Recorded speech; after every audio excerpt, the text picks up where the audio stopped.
All right, welcome Braves Country to our newest episode of Braves Country Convos.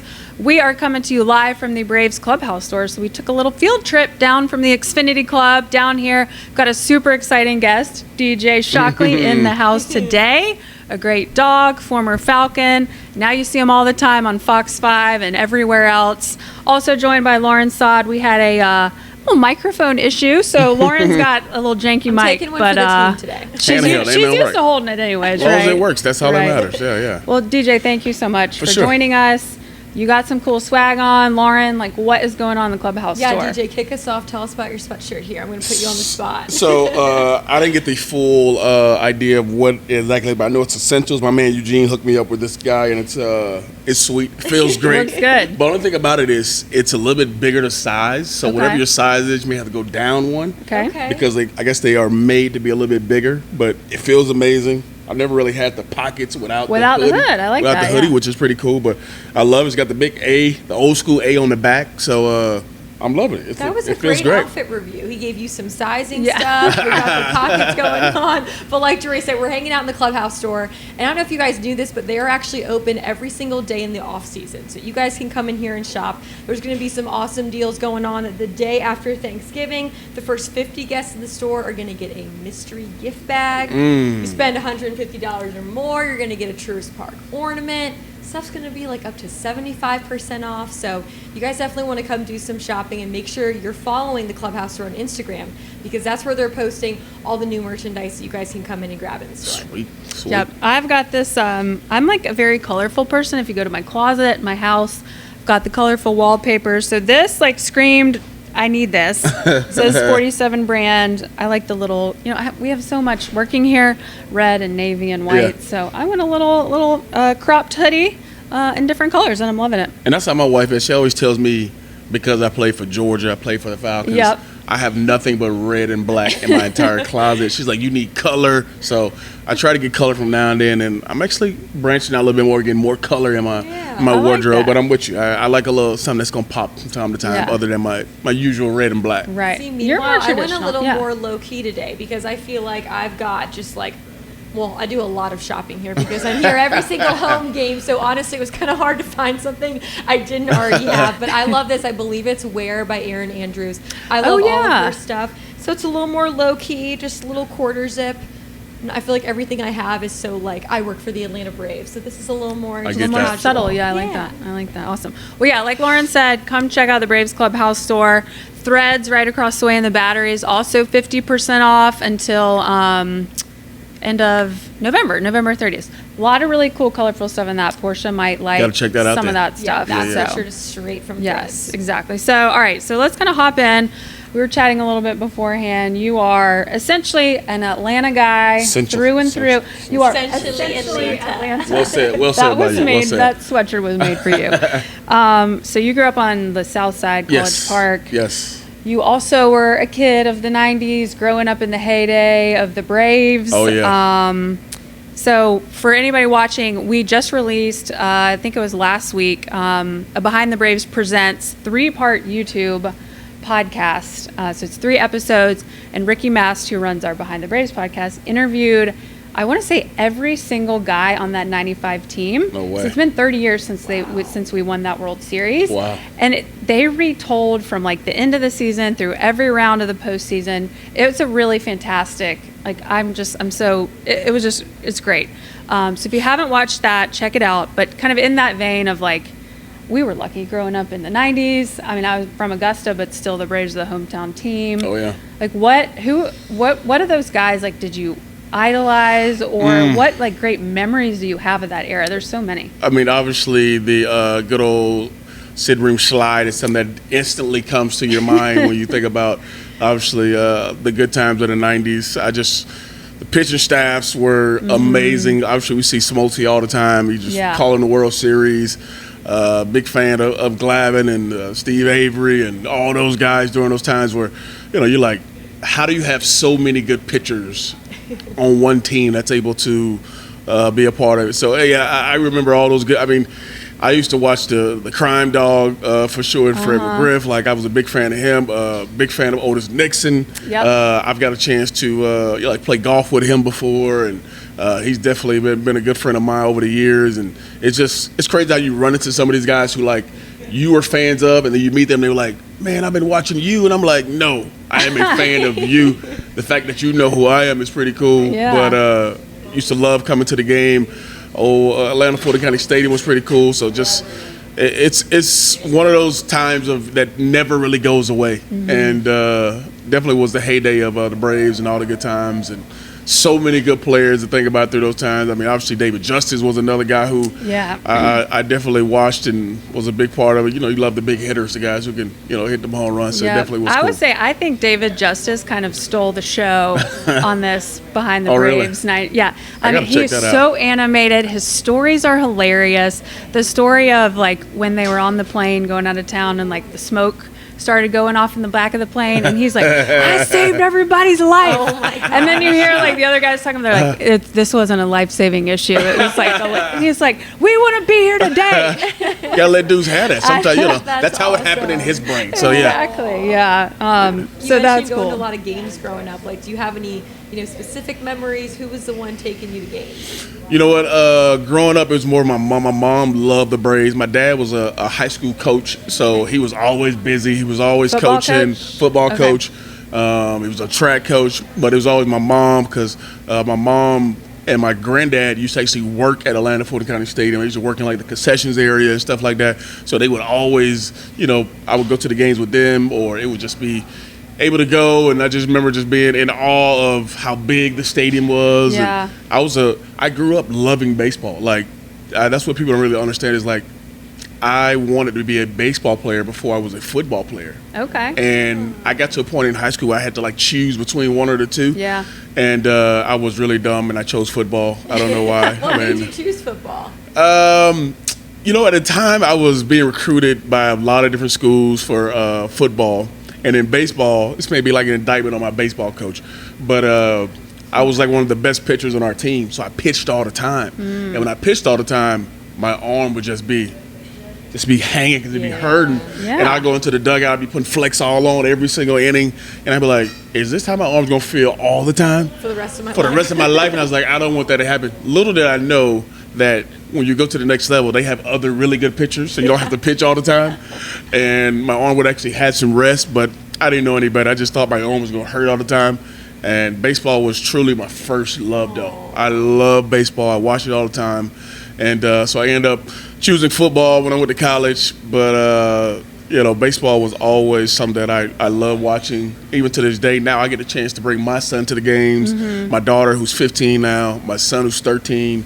He's a baseball player. He's a lefty. So yeah, he loves coming to the Braves game. He got a chance. He loves, obviously, like every other kid, he loves Acuna, one of his favorite players. But just being able to bring him to the games now, like I was, well, he actually gets to sit in better seats now than I did. I bet, and he just loves it. So I look forward to that moment now, being able to see his face when he comes to a Braves game and be able to watch everything. And but yeah, That's good awesome. times. You just hit on like 4 different things we want to talk about, which is awesome because we wanted to go like back to what was little DJ up to, growing up. So obviously baseball, then obviously football. You were good at that. So I've got some other questions we'll get to later. But we were reading that you were the first person recruited by Mark Rick. Yeah. Is that correct? Yeah, pretty cool. Okay, and then you just mentioned you're being recruited by a lot of other schools. So how did you end up, loving what Mark Richt was saying? What was it about UGA that made you want to stay, with the home state university? So crazy thing is, when Coach Richt was recruiting me, he was still at Florida State. He was still the offensive coordinator at Florida State. And to be honest, if he would have stayed at Florida State, I would have been a Seminole. Wow. Because I wanted to play for him. Yeah, it was about him. I'll be honest, because at the time he had already coached Charlie Ward, who was a Heisman winner. He had coached Chris Winkie, who was a Heisman Trophy winner. And they were totally different players. Like one guy was in the pocket, one guy could run. Obviously, Charlie Wood went on to play basketball in the NBA and all that stuff. But he coached 2 different styles of quarterbacks. So I was like, if he can coach both these guys, I know he can coach me. And he had a pedigree of really having great offenses. And crazy funny story is, so he's at Florida State. I go to like their team gala or dinner, and he's sitting there and he's like, Shock, you know what? Florida State is the best place for you. You'll come here, you'll excel, you'll be great. I'll be the best coach for you. And like a week later, he takes the Georgia job. So the day he takes the Georgia job, he's sitting in my living room and he says, Shock, you know what? Georgia's the best place for you. I think you'd be great. Said, forget about it. Yeah. Throw it out the window. And I was like, Coach, I thought you said Florida State was, but he said, no. You know what I mean? I mean, like, I'm the best coach for you. So I ended up committing to Georgia and Coach Rick. And obviously being home was a big deal. My family could go right down the road to Athens and be able to watch the games. And obviously I had a couple guys who I knew who were already at Georgia. Okay. And it just made the perfect fit. And then I think ultimately I just wanted to play for him because what he stood for and the guy you see on TV, see him talking, he is that guy all the time. And I knew what I got from Coach Rick. So it sounds like your recruiting process was pretty straightforward then. It was. There was probably 3 or 4 schools that I really was thinking about. I mean, you get recruited by everybody in the country, but I knew, like, I wasn't going to play up north. I am not a cold weather dude. That's not going to happen. You and me both. So I was not going to Michigan or no place like that. Penn State, I wasn't going up there. I wanted to stay somewhere in the South pretty much. I really like North Carolina. Their campus was, like, beautiful. Obviously Florida State, Georgia were, I think probably my top 3 schools. And Bobby Bowden was at Florida State, of course, legendary coach. And what's funny enough is how I got recognized by Coach Rick was I used to go to all these like football camps every summer. Yeah, I was going to ask, what made you so attracted to him being like a guy you wanted to develop you? And it really came down to he was one of the first coaches that kind of recognized me. And what happened was I went to Florida State to a football camp, like every school has every year. And as I'm going through the paces, my dad, he would always put me in the higher groups. So say I'm in 9th grade, he would put me with the 11th and 12th graders to just push me a little bit more. And, I was a little bit more advanced than maybe kids my age. And I went there as a freshman, and I was in the 11th, 12th grade group, and Coach Rick noticed me. And he came up, he started talking to me, he was talking to my dad, and he was like, yeah, we would love to have him more. And he was like, yeah, so he's going to the 11th, 12th grade, and my dad was like, no, he's only a freshman. And so that's how I kind of got on the radar for Coach Rick.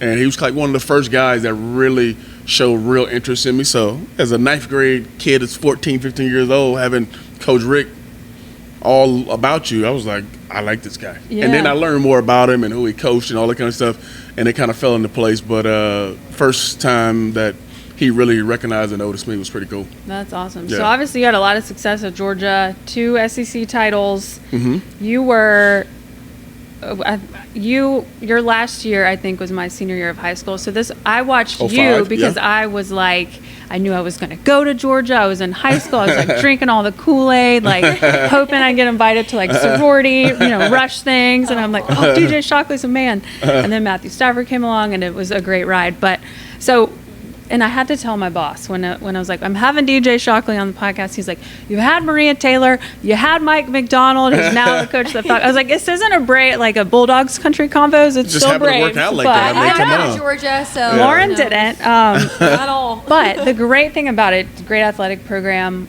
but also just a great school. So what did you do there? How did you kind of set yourself up for success? Obviously, if you made it to the NFL, that's fantastic. But also if you didn't, kind of what was your thought process on your education? Yeah, but from Jump Street, that was number one. My dad, obviously being a high school coach, I knew the importance of getting your education. And having a degree from the University of Georgia, I knew would go a long way. Because there was a time where I thought about leaving UGA because I leave high school as the number 2 rated quarterback in the country thinking I'm going to go to Georgia, I'm going to play, I'm going to start, and it didn't work out like that. I didn't end up starting until my last year, which was 2005. And during that time, I had some struggles myself of always growing up, I was always the kid picked first. I was always playing.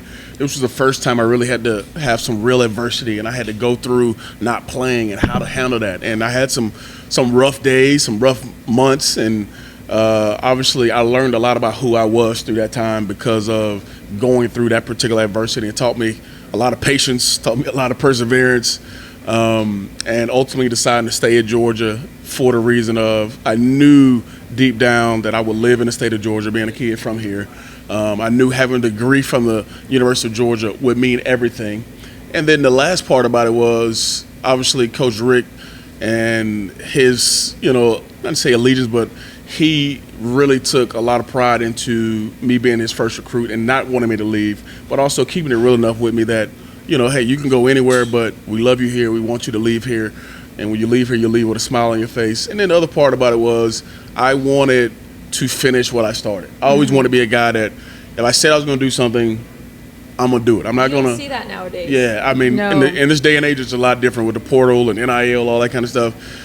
But for me, I wanted to prove that I could do it at University of Georgia, but I also wanted to be a man of his word that just didn't leave when things got tough or got hard. And that meant a lot to me to say, you know what, I want to be that kind of guy. And, of course, I wanted to play and wanted to be a part of helping Georgia get back to it. And when I decided to say, I said, I'm not going to look in the rear view. I'm not going to say the what ifs and all that kind of stuff. I said, you know what, you're going to stay, you're going to work hard, put your head down, and keep working hard. And ultimately got the chance in 2005, and things worked out. And I look back on it now and the things I learned at the University of Georgia of how to persevere, how to be patient, how to handle adversity and things that come your way has helped me throughout my entire career when I was with the Falcons, now into the world I'm in now.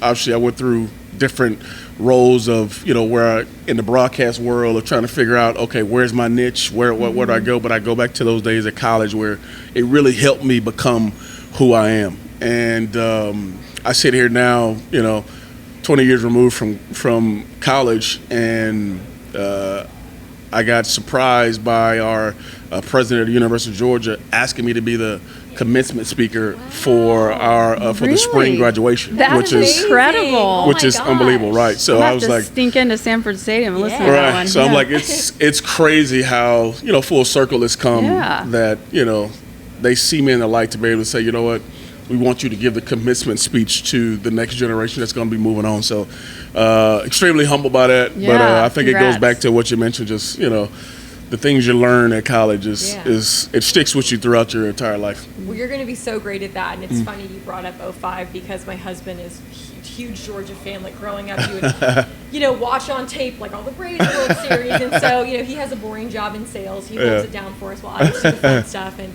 he's like, okay, so he was on the podcast. I'm like, DJ Shockley's like, oh my God, that guy's the man. I'm like, well, if you could ask him a question, babe, what would you ask him? And he was like, I want to know what his emotions were like, being a backup for 3 years and finally getting your chance in 05 and winning the SEC championship. So I'm excited for him to listen to this. Yeah. I mean, that was a great year because I'll be honest, going into that year, a lot of people said Georgia would not be good because of the guy playing quarterback, which was me. And the crazy thing about that was in 04, the starter, David Green, got hurt against Georgia Tech. I came in the game and I played terrible. I was trash can in that game. And I was hoping you were going to say I did amazing. I was like, So then the last thing that people saw of me was that game. So they were like, I don't know if this guy can do it. I don't know if he's good enough to do it. So I had to put that on my shoulders all offseason, think about, how to prove myself to the Dog Nation, to be honest. And to have a lot to mentally have it to is. It is. And kind of makes me think of Gunnar Stockton right now, for too, sure, being a backup for so long. Gunnar going through the same thing. And the cool thing about it, I get the chance to be on the sidelines and travel with the team. I get a chance to talk to Gunnar a lot, and he has the same kind of thoughts in his mind about just finally getting his opportunity. And we see right now he's crushing it right now as the Dogs QB. So I think as kids who grew up in Georgia like Gunnar and myself, you look forward to being able to be the Bulldogs quarterback, which is, you can say that at any major university for sure. But when you grow up, all you know is really Georgia. It means a little bit more when you have that kind of success. And in 05, we had that success in winning the SEC championship game. And I said to you guys a couple minutes ago, Coach Rick said, when you leave Georgia, you're going to have a smile on your face. So we win the SEC championship game. I leave. I come back like 6 months later, and Coach Rick has this framed picture. And it's me and him standing at the podium after winning the SEC championship game, and they just gave me the MVP, and I got the biggest smile on my face. And he says, his caption is, I told you you would leave here with a smile on your face. Oh my God. That's really sweet. That's pretty cool moment for sure. Something that I always remember. And so now I think you've been at Fox 5 for 4-ish years. Yep, going on 5 years. Did you ever see yourself getting into broadcasting, and how'd that come about? I didn't really. And to be honest, when I got my degree in speech communication, so at the time it had nothing to do with broadcast. I was like, dude, you're going to be the quarterback at the University of Georgia. You need to know how to speak in all avenues, whatever it is, small group, big group, whatever it is. And that was my main thought was, we see a lot of guys who are on TV, they get interviewed, and they talk, and you're like, that dude talked for a minute and a half, and he said nothing. I did not want to be that guy. And that was initially what it was. And when I got drafted to the Falcons my rookie year, their communication staff was like, hey, we would love for you to do a kind of a show with the guys away from the field, just what they do away from it. And that kind of started. And then I started doing little shows here and there. And it just kept climbing and climbing. Once I finished, I had a couple opportunities to do a couple different shows, and then it just kept building. And then how I got into this job, I was doing a show for Fox, and like as the analyst. Yeah, like an analyst. Yeah, just a little analyst for like a Falcon show or something. And the executive producer, he calls me. He's like, "Yeah, we have been watching some of your reels and some of your stuff." And they was like, "Have you ever thought about being a sports anchor?" And I was like, what is that? I don't even know what that is. And lo and behold, for the last 3 or 4 years, I had been doing the role of a sports anchor, just in different styles, different roles. I was doing a show here anchoring. I was doing a show here hosting. I was doing stand-ups over here. I was doing in-studio ring prompter stuff here. And I didn't know it, but God was just putting me in a place to be in that position, to be able to take this role on.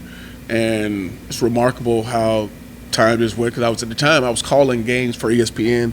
I was loving that. It was a dream to be able to go to all these different colleges I'd never been, and to call, major college football games. So that was a big dream. I was like, how do I leave this for that? But obviously the Fox deal became something that was just a little bit more stable. Obviously college football is just 6 months out of the year or whatever. So I was like, what am I gonna do the other 6 months of the year? I got a kid, got a couple kids, got a wife, like, we got to provide. So when this came along, it was just perfect. And I've enjoyed doing it. Obviously I get to cover the Braves. I get to cover Hawks. I get to cover, obviously I do a lot of stuff with the Falcons. I get to cover soccer. I've went and done Daytona 500. I've actually drove the car. Like, really? So it's opened a lot of different things I never thought I would do, and it's been a fun ride so far. Yeah, that's gonna be cool. And it seems like your journey was kind of slow and steady. You weren't exactly thrown into the fire. What was one thing about just the world of sports broadcasting that surprised you, if there's anything? I think just understanding how to break something down for maybe the fan that's not really understanding. Like, for me, I have to do a lot of things where I break down plays for in a game, and I want maybe a lady who's never played football before, never even seen the game, to be able to understand what it means if a defense is in cover 2. And if I can break it down into a fashion where they understand it, that means I've done my job. And I think that's the first part about it was. And the second part was, for my whole life, I had been the guy who had been getting interviewed. Now I'm the guy interviewing people. So I had to learn how to interview people, how to, set questions up and all that kind of stuff. And now, I look up, I sit down with Kirby Smart every single week and do questions with him. Whenever the Falcons have a new head coach, I'm the first guy that gets to sit down one-on-one with them. I've loved, sitting down talking to Schnitt a bunch of different times. Yeah. He was just obviously a great guy. Everybody knows about Schnitt, but it's just cool to be able to be in those kind of rooms, to be able to have conversations with those guys. And going back to speech column has helped me to this point, which I never thought it would. When you're just the perfect person for it, because you've got that resume, and to me it's very obvious when you're looking at a broadcaster interviewing an athlete and you're like, you've never played a sport before, like you don't know what they're experiencing. So having that like deeper connection, being like, I've been exactly in your shoes, like you attract a different level of respect. And I also think that there's sometimes guys who have done it too, and the way they go about it, it doesn't resonate with people as well. Yeah. And I think that's part of it is I just didn't want to be, because you've done it, you've been there, you've got it, that you can add value to a particular conversation. But sometimes I wanted to make sure that, coming from a journalistic point, that I could be able to sit in that room and be able to ask logical, real good questions, not just be oh yeah, just because he played, he's of value to be able to ask these questions. So it was a big deal to me to be able to learn the ins and outs of it and not just be the guy that did it and played it. I wanted to make sure that I mastered that part of it too, so that you get the respect on that part of it as well, and not just have to live on, oh, this guy, he's the former athlete. He yeah, that absolutely. Yeah. And I've seen tons of guys who think it's just that easy to step into the broadcast world, and they can't do it. And I think that's why people love a guy like Smoltz, who does it at such a high level, and everybody knows he did it, but he can explain the game to you while you listen to it, and you understand it, you love it. Yeah, so I think he's so well respected in that fashion because of he brings that kind of value to it. Yeah, you mentioned SNED, and so kind of bringing it back to Braves a little bit. We've had a pretty busy offseason. Yeah. Drake Baldwin just won NL Rookie of the Year, and we named Walt Weiss as manager. So have you talked to Walt and kind of what, how do you feel about having a guy who's like already been in the staff, knows all these players? And then our other question was, have you been a player where maybe a coach has been or has retired or been let go and someone from the inside gets that job? Because I feel like there could be a lot of really good just synergies already there, relationships built. So, we're excited about it. Walt's, he's always been so kind and precious, whenever, to us. Have you ever experienced that of like having a new coaching staff and adjusting? Yeah, so it's pretty interesting you say that. I got the chance to talk to Walt, obviously, when he, had the press conference and got the chance to take the job. And like I said, he's always been that kind of guy who, whenever you see him, really nice, speaks to you, speaks to everybody, just a kind guy. And I think what you said, too, brings a lot of value to the team is he knows these guys. You got so much young talent on this team. You got a lot of guys who are going to be around here for a while. Obviously, guys sign these contracts. They're here for the next 3, 4, 5 years. And, you just look at the core nucleus of this team and you say, okay, yeah, it's good you have somebody who knows these guys' inner workings, how they go about their process, how they go about each and every practice or how they get ready for a game, and it helps you coach them a little better. But then I think it helps the players, too, that they have that kind of continuity that this guy knows what I like to do. This guy knows where I really belong and how to get me going. And you bring a new coach in, it probably takes a little bit longer to figure out what makes, Michael Harris tick, what kind of things can you say to Austin Riley to get him going. I think all that kind of stuff matters, and having a guy like Walt is, I think, perfect for the organization. Been around, know it, understands what Braves Country is all about. Yeah. And then I've actually had the opportunity to, I had a coach that got fired when I was with the Falcons, and they brought another guy in who was inside the building, and it just kind of made everything flow easier because he knew exactly what to expect from everybody. He knew everybody in the building, and he could relate to us a lot quicker than I would say another coach would. Not to say if you bring another coach, it can't work out, but you just have, I think, a head start on getting your team ready and prepared when you have a guy who's been there. And when you have a good culture already, it's nice to be able to that next man stepping up in that role is going to keep that culture good and strong. For sure. So, that's awesome. That's awesome. All right, so we're going to shift a little bit. So you mentioned 2 kiddos, 15 and 13. Yes. Y'all are up in Gwinnett County, I believe. Yes. So what are they up to? Are everything. They? Yeah, because I think when I chatted with you, you were down on, maybe it was opening day. Of course, Eugene was there. Yeah. We were down on the field, and I was like, "What are your kids up to? What's their favorite sport?" And you said, "Whichever sport they're playing that season." Oh, and that's my son. That's my son. So what are they into? Are you coach? Are you like just dad? Are you coach dad? Like, how's that dynamic? So I cannot be coach. My son would not like that. He wouldn't be able to handle it because I think I would be way too hard on him.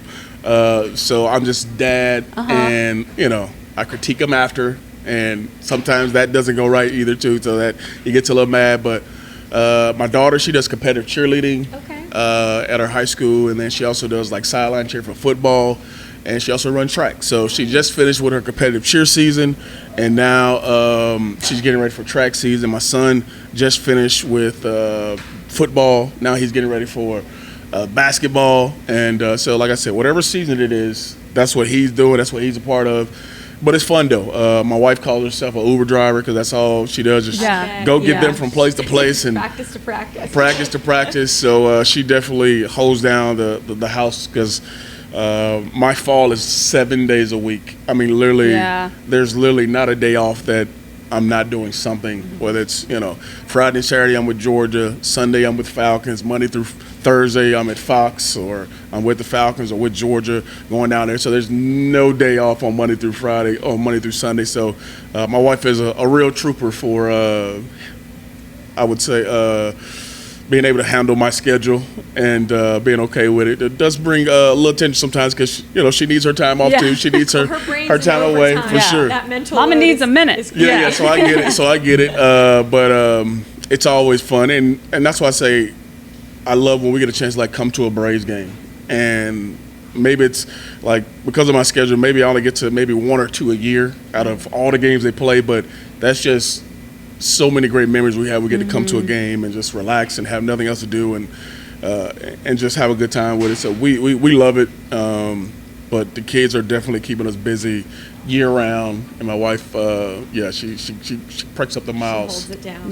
For sure. Well, Jory's got 3 kids. My husband and I are starting, we're thinking and dreaming about kids. And we both played lacrosse in college, so you just got married. You're a year. You got That's time. what I said. I love babies. I'm just obsessed. Yeah. So we're like, are they going to play lacrosse maybe? Like, what about like flag football? So popular now, especially for girls. Lacrosse, that's too much running. Oh my goodness. Soccer, lacrosse. Like we got breaks, 3 to 4 seconds, and then we go. You guys go. So I got to chill. Okay. There you go. That's a tough job though. Yeah, it's. So you got pelted, so they just be like. Oh yeah, because my hands and my body are so much faster than like my hands with the stick was. So like my foot and knee and thigh was getting there before. Did that thing hurt? That ball hurt pretty hard. That's why I only lasted 3 out of 4 years in college. I was finally like, I can't do this anymore. I'm beat up. This was getting brutal. Oh, that's funny. So how old are your kids? Okay, so they are 8, 6, and 4. And so I wanted to ask you this. Perfect. So my right 6-year-old, yes, their birthdays are all in the same week of July. No way. It's an expensive month right there. It's an expensive month, but then I get an 11-month break of not having to do anything, so I like it. But my 6-year-old, he just wrapped up his first season of flag football. Nice. He's like he's a little athlete, and now we're in Roswell. It's it's pretty intense, and the tackle football coach has already come up and said, "Hey, I want him playing tackle." So what's your stance on like flag versus tackle? I mean, AJ Green's son was on his team, and they've got an older son too, and they're still playing flag. Yeah. So what's your opinion on that? So you sound like my wife. That's how it started with my wife, and it took a lot of convincing for her to finally say, "Okay, we're gonna put him in tackle." So you wanted him to start. So no. I wanted him to start in flag. Okay. Because flag gives them the baseline of what the game is all about. And it gets them used to like people around them, people touching them, people hitting them, and then they understand the game and how it's played. And I think you got to start from the fundamental part of it first before you can get to the real physical part. Because if you just dive right into the physical part, you don't get the fundamentals of what the game actually is. So I love that you're starting in flag, which is what I would recommend. We started our son in flag, and my son was itching to play, contact football. I bet. And I was like, dude, I'm not finna have that fight. I'm not gonna have that battle. If you want to convince your mom, you have to convince. Okay. So he literally wrote out why he thought it was beneficial for him to be able to play contact football. And she finally gave in because there were, people saying, oh, when's he gonna show up? When is he gonna play contact football? And she finally gave in. And not to say she still doesn't have her moments where her baby gets hit and, she's like, oh, I don't like it. I hate to see him get hit. And he pops on up and I tell him, hey, man, you better get up or your mom's not going, I don't care how bad it hurts. You act like you are personally. So he's become a little tough in that fashion. But, he probably played flag 3 years maybe. Okay. So he probably started maybe 5 and loved it, was really good at it. And then he gradually made his way to tackle. And then the other part of it with my wife was, okay, if he's going to play tackle, he has to be on a team with coaches that are not just about, we're going to bang, bang, bang. You got to teach them how to tackle, where their head should be, all that kind of stuff to keep them safe. So I think that's the other part about it is once you get into a tackle, you got to make sure whoever's coaching them is actually knows what they're talking about Okay. and wants to coach them the right way, and they're not just trying to live through the kids because maybe it didn't work out for them in Little League. So you have a lot of coaches like that who just want the kids to just bang, bang, bang, go tackle, hit, and they enjoy that part of it. But got to teach them first. That's good advice. Yeah. And I love that yours play multiple sports. Oh, yeah. Because I feel like nowadays there's a lot of pressure to specialize in one sport or there, especially baseball. Like you were saying with your arm, like kids are playing baseball year round and you have 11-year-olds who've blown out their elbow already. Sure. So you were a college athlete, a pro athlete. How is that? I mean, you hear Kirby Smart talk about it all the time. I love to recruit multi-sport athletes, but that's not what like popular culture is telling you. So what's your advice to parents out there who may feel like, oh, everyone's telling me I need to keep going in this one sport, but my kid also wants to do a lot? Yeah, I think it's good when they play multiple sports. I feel like when they play multiple sports, each sport teaches you something different, especially about character, how you go about handling adversity, things that happen within different sports that help you.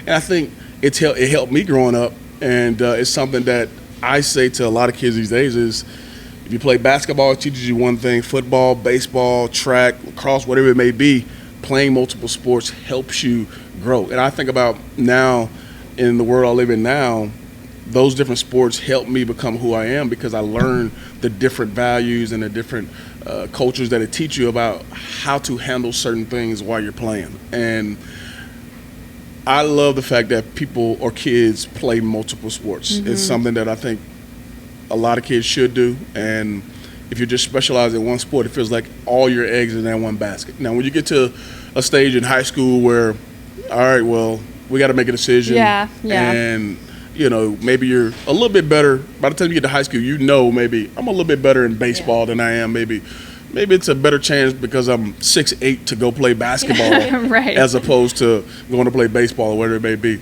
And I think that's when you can start, saying the pros and cons. Okay, let's really specialize into one thing.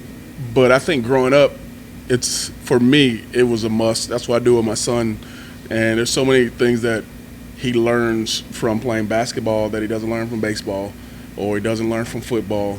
And I never push him to one sport or another. I let him choose what he wants to do. And then once we get to a stage where, all right, we got to choose, then that's where dad will step in and say, all right, let's weigh the pros and cons of it and see how we can execute this to make sure you go to the next level.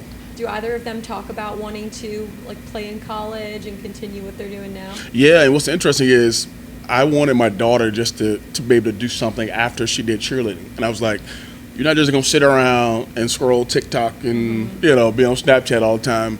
We're going to be busy. So I was like, she always had a really good running motion. I was like, you should try track. She was so against it. My daughter's the ultimate girly girl.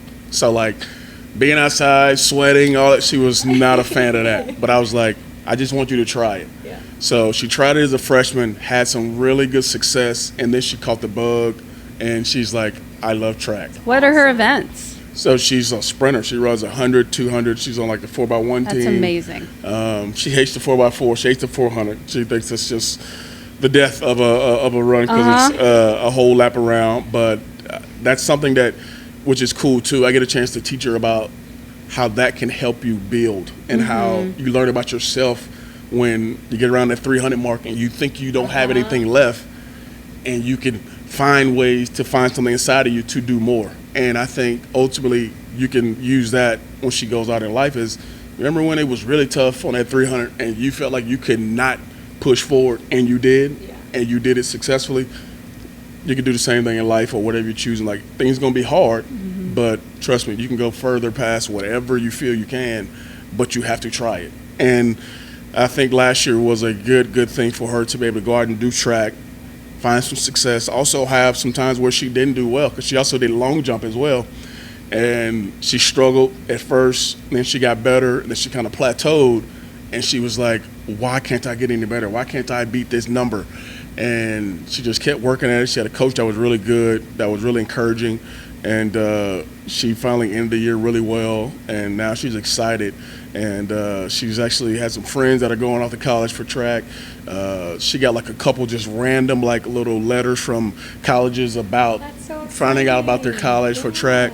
So she's really starting to pique her interest a little bit, which is pretty cool to watch, and to think it was something that she never wanted to do, but now it's something that's integral to what she wants to do in life now. So I love that part. Well, she can be that girly girl. Like I was the same way. Like I'm all girly off the field. I've got my nails done, but when we're on that field, like we're rough and tough. And then I pull the helmet off, and you can see my earrings I'm wearing. Like I was so big on that. It's so crazy you just said that, because literally they just finished their competition season last weekend, and during competition season they couldn't have nails. Tuesday, she had nails.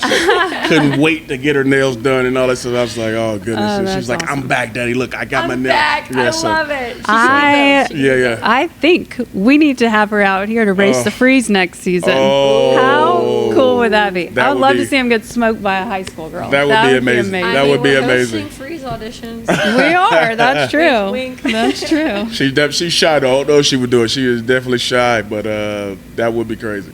Oh, that's awesome. Well, I don't know if you know this because it just happened at like 10 a.m. this morning. Saw it. But you saw it. But we put out a press release, an email that Braves Fest is coming back. So it's January 31st next year. Nice. We weren't able to do it this year because we had so many construction projects getting ready for All-Star. So we're really excited to bring it back. We've got the player Q&As. I mean, and people forget Walt Weiss is also a Rookie of the Year. Nice. We have 4 Rookies of the Year in this Crazy, organization. So I really hope we put a panel That's together some pretty good of those players guys. around here. I would think so. Yeah. So I know you get to know a lot of these guys and the coaches and players, but if you were able to come to Braves Fest and kind of sit down and like fan out with one guy or get an autograph, take some pictures, ask some questions, who would you be in line for? It's hard because I get a chance to talk to these guys throughout the year and interview them, like in the clubhouse. And say you bring your kids. Yeah. Who are they in line for? So obviously my son is Acuna everything. I mean, Acuna can't do any wrong. It's, he wants to know all his stats. Have you been able to introduce him to Acuna yet?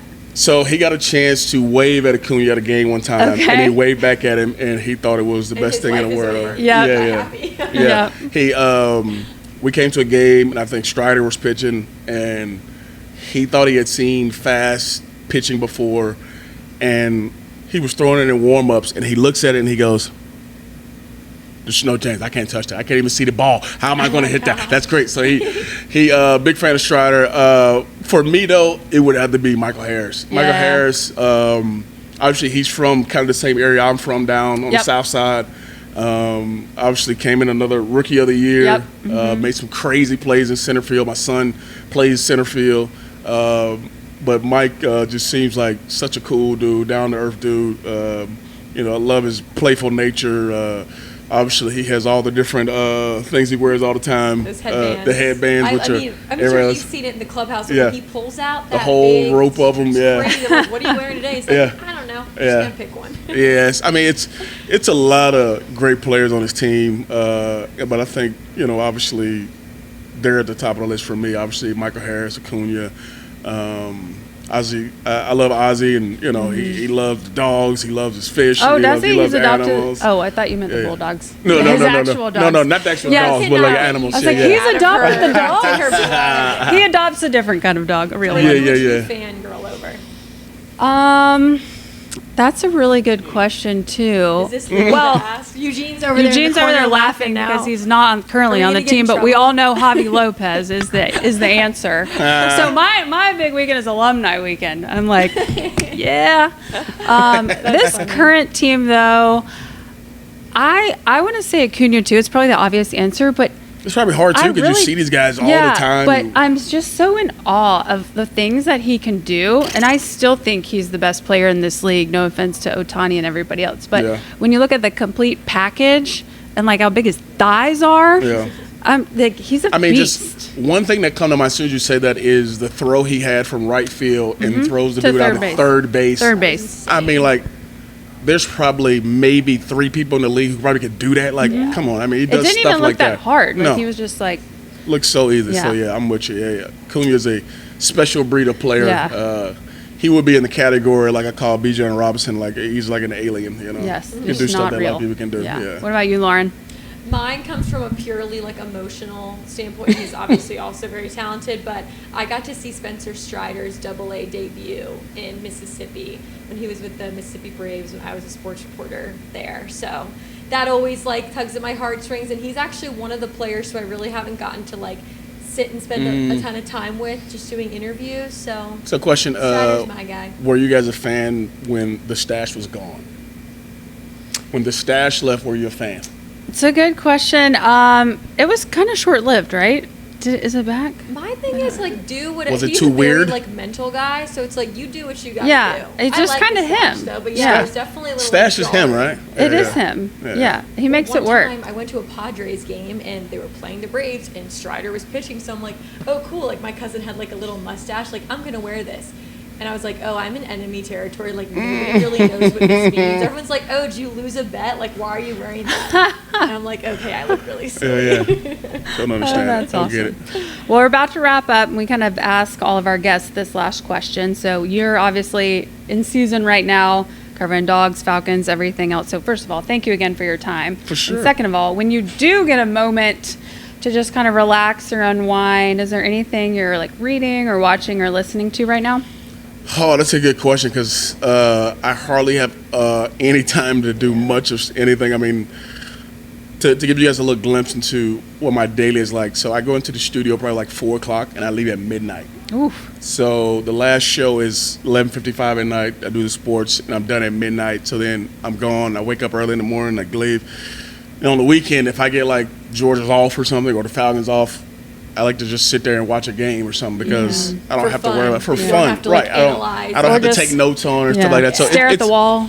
Or Yeah. I'm into. I love shows though. I have a lot of time to watch different stuff. Currently watching like Landman right now on like Yeah. Paramount. Is that good? It's pretty It good. looks like it's it pretty would be. good. I mean, obviously, there's a show called Friends and Neighbors or something like Apple TV I like. So there's a couple shows here and there that I like, and whatever my wife's your watching shut-off too. brain time. For sure. Yeah. Yeah, Watch reality TV. She does. So do you kind of get into some of the housewives and don't lie? Lauren, I think that you maybe have a tap in our house or something because what's crazy is my wife was asked to do Atlanta Housewives of Atlanta. Was she really? Damn. She was. Oh, no way. And I Did was she do like, it? nah, we can't be going back to like 4th grade when, you know, No, I took a cookie or something, you know, and they get you like, so it didn't, she thought about it, but then no, but so yeah, she watched it from time to time. I may check in from here and there and be like, why are they fighting? What's going on? What are they arguing about? So My husband loves to be like, oh yeah, I'm not watching that. Wait, what are they talking about? I'm like, no, you didn't want to watch it. Don't ask me any questions about it. yeah, I have moments like that for sure. I ain't gonna lie. I ain't gonna hold you. I knew it. I do I knew that it. from time to time. When she's got something on, I'm like, what is happening here? And before I know it, I watched 25 minutes of it. It's like a train wreck. You're like, I got to see how this ends. Right, This is so I mean- ridiculous, but now I need to know. They're friends now. What? How does that happen? Like, yeah. So I watch it from time to time, but I love like little shows here, like drama shows. I like stuff that keeps you Yeah. intrigued or stuff that murder mystery stuff. That you're like, Ooh, oh, there you go. You know, you can't figure out what happened at the end, type of show. Yeah. So We just started season 2 or 3 of The Diplomat, whichever that new one is. A lot of cliffhangers in that one each episode too. A lot of That's cliffhangers. That's a good one to watch Yeah. together. Yeah. So. Yeah. We're rewatching Friday Night Lights right now. So And good. I'm just enjoying every Coach single Taylor second. It's and awesome. Tammy. Yep, I So love good. Tammy that's a Faye. good show. That's a good one too. Well, That's a thank good one you too. again so much. Best of luck covering all these sports, and we are excited to see you back at the ball field in March next Well, I season. appreciate you ladies having me. Obviously, you guys told me it all run by the ladies, which is pretty cool. That's right. Shout out to producer Victoria.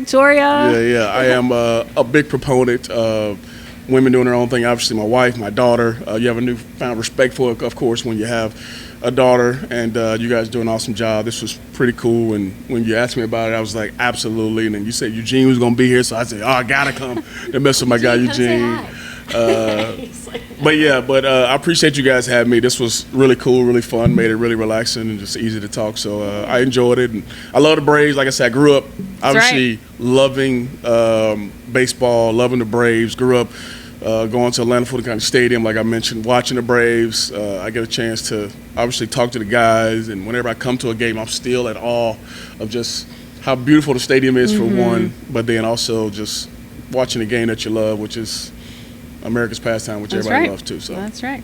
Well, thanks so much. Thanks, DJ. Appreciate you. Appreciate y'all.